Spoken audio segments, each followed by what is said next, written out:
क्योंकि आप किसी भी कॉलेज में अंधाधुंध जाके थोड़ी ना एडमिशन करवा पाओगे। इसके लिए यहाँ पर विनोबा भावे यूनिवर्सिटी की तरफ से लिस्ट को जारी कर दिया गया है। तो लिस्ट को मैं आपको थोड़ा सा पढ़ के बता देना चाहता हूँ, पूरे डिटेल से देखिएगा ध्यान से, नहीं तो आपको मिस्टेक हो सकता है एडमिशन लेते समय।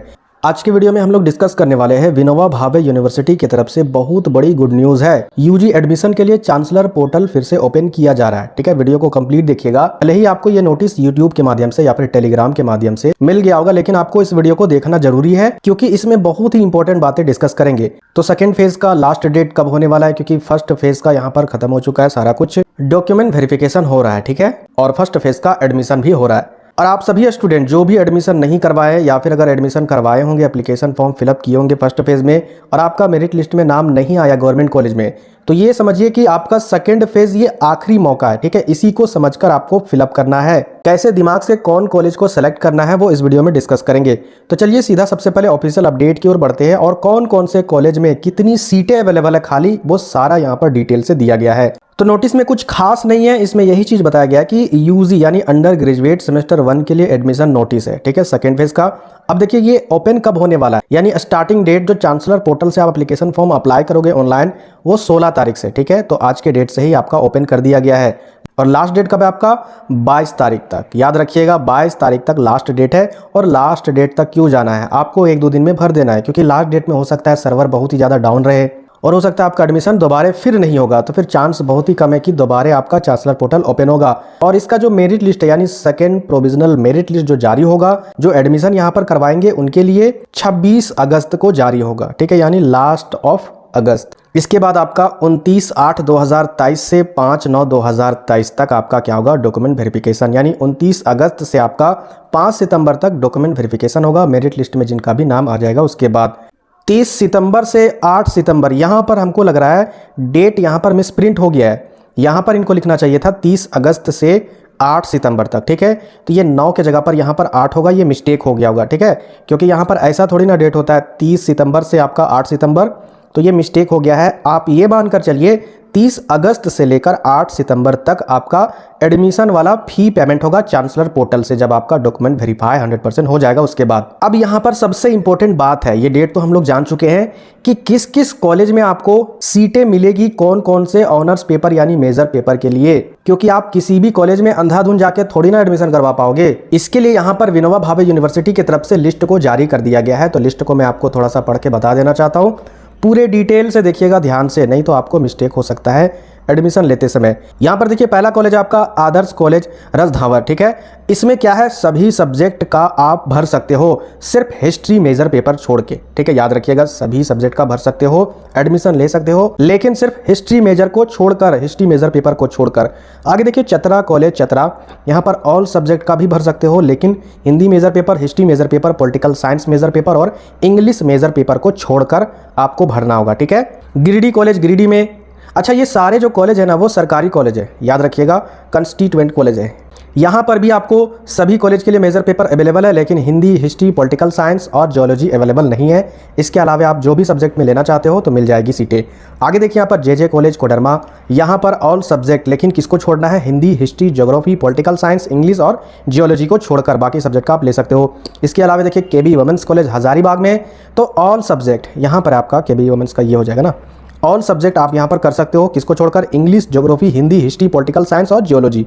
इसके अलावा मारखम कॉलेज हजारीबाग में, तो सभी सब्जेक्ट के लिए यहाँ भी अवेलेबल है, किसको छोड़कर? Geography, Hindi, history, political science और इंग्लिश और जियोलॉजी। यानी ओवरऑल देखा जा रहा है कि आर्ट्स के लिए सीटें कम अवेलेबल है, किसके लिए सीटें यहाँ पर ज़्यादा है? साइंस के लिए है, कॉमर्स के लिए। ठीक है, आगे देखिए रामगढ़ कॉलेज रामगढ़ में आपका ऑल सब्जेक्ट आप भर सकते हो एक्सेप्ट, यानी किसको छोड़कर? इंग्लिश, इकोनॉमिक्स, हिंदी, हिस्ट्री, खोटा, पॉलिटिकल साइंस, जियोलॉजी।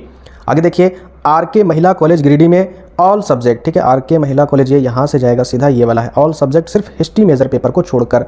आगे अगर बढ़ा जाए तो एसटी कोलंबस हजारीबाग, बहुत मारामारी है इस कॉलेज में एडमिशन के लिए। और वुमेंस कॉलेज चतरा के लिए तो ऑल सब्जेक्ट आप भर सकते हो, हिंदी, हिस्ट्री, पॉलिटिकल साइंस को छोड़कर। वुमेंस कॉलेज कोडरमा के लिए यहाँ भी आपको सब सब्जेक्ट के लिए अवेलेबल है, हिंदी, हिस्ट्री और पॉलिटिकल साइंस को छोड़कर। वुमेंस कॉलेज रामगढ़, यहाँ भी सभी कॉलेज का भर सकते हो, हिंदी, हिस्ट्री, पॉलिटिकल साइंस और ज्योग्राफी को छोड़कर। इसी तरीके से आगे है आपका मॉडल कॉलेज, ये क्या आपका बरनी। ठीक है, यहाँ पर सभी सब्जेक्ट के लिए अवेलेबल है। थोड़ा सा मैं इसको नीचे करके देख लेता हूँ।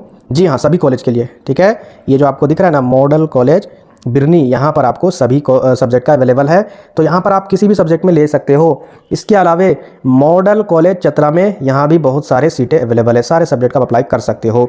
छोटा सा मैं आपको ट्रिक बताऊंगा ताकि आपको सीट मिल जाएगी, ठीक है, तो वीडियो को कंप्लीट देखिएगा। अब यहाँ पर एफिलेटेड कॉलेज आते हैं। एफिलेटेड करने का मतलब है प्राइवेट कॉलेज, ठीक है।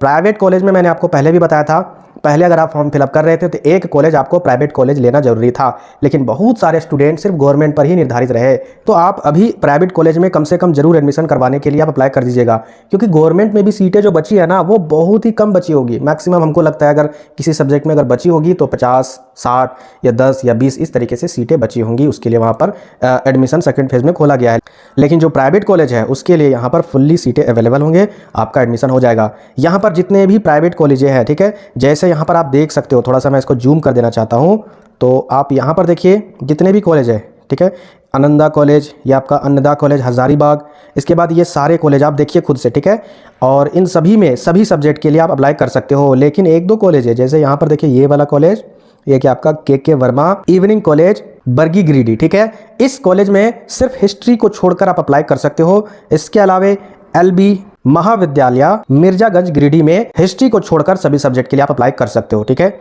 और अगर नीचे देखा जाए तो जितने भी यहाँ पर बाकी प्राइवेट कॉलेज है इन सभी में भी आपका सभी सब्जेक्ट का अप्लाई होगा, ठीक है, सभी में सीटें खाली है।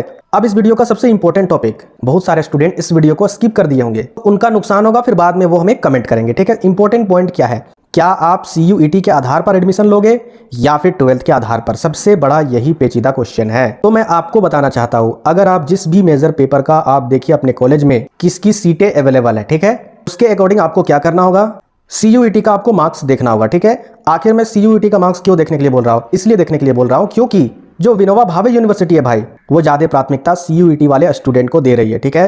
तो कम से कम आप जिस मेजर पेपर का एडमिशन करवाओगे, अगर आपका 40 से एबव है, ठीक है, 40 से ज्यादा है, और आप BC1, BC2 या SC ST कैटेगरी से बिलोंग करते हो, तो आप एडमिशन के लिए अप्लाई कर दीजिए CUET के मार्क्स के बेसिस पर। लेकिन याद रखिएगा, आप जिस मेजर पेपर को रखोगे वो CUET के एग्जाम में सब्जेक्ट का एग्जाम अपियर होना चाहिए। कहने का मतलब है उस सब्जेक्ट का आपने एग्जाम CUET का दिया होना चाहिए, क्योंकि पहले फेज में बहुत सारे स्टूडेंट ऐसी गलती की है कि भाई वो हिस्ट्री मेजर पेपर रखना चाहते हैं और CUET के मार्क्स के बेसिस पर अप्लाई कर दिए। अब पता चल रहा है कि उसका CUET के मार्कशीट में हिस्ट्री का एग्जाम ही नहीं है, एब्सेंट है, तो इस तरीके से उनका रिजेक्ट हो गया। तो ये चीज याद रखिएगा, ठीक है। अब जो CUET का एग्जाम नहीं दिए हैं तो वो भाई 12th के आधार पर यहाँ जो भी आपके नजदीकी प्राइवेट कॉलेज है वहां पर भी आप अप्लाई कर दीजिएगा, सीटें मिल जाएगी, ठीक है। लालच मत कीजिएगा गवर्नमेंट कॉलेज की, इतना ही मैं आपको बताना चाहता हूं, ठीक है। तो इस तरीके से खुद से एनालिसिस करके आप अप्लाई कर दीजिए। 100% इस बार में यानी सेकंड फेज में आपका एडमिशन हो जाएगा, चिंता मत कीजिए। तो आप लोग चैनल को जरूर ज्वाइन कर लीजिएगा। और हाँ, जो भी PDF आपको चाहिए उसके लिए आपको मेरे टेलीग्राम में ज्वाइन कर लेना होगा। टेलीग्राम में आपको जाना है और GM स्टडी सर्च करना है। जैसे ही आप सर्च करोगे मेरे चैनल का लोगो आ जाएगा, उसी पर आपको क्लिक करके ज्वाइन कर लेना है, वहीं पर आपको सारा PDF मिलेगा। मिलते हैं फिर नेक्स्ट वीडियो में।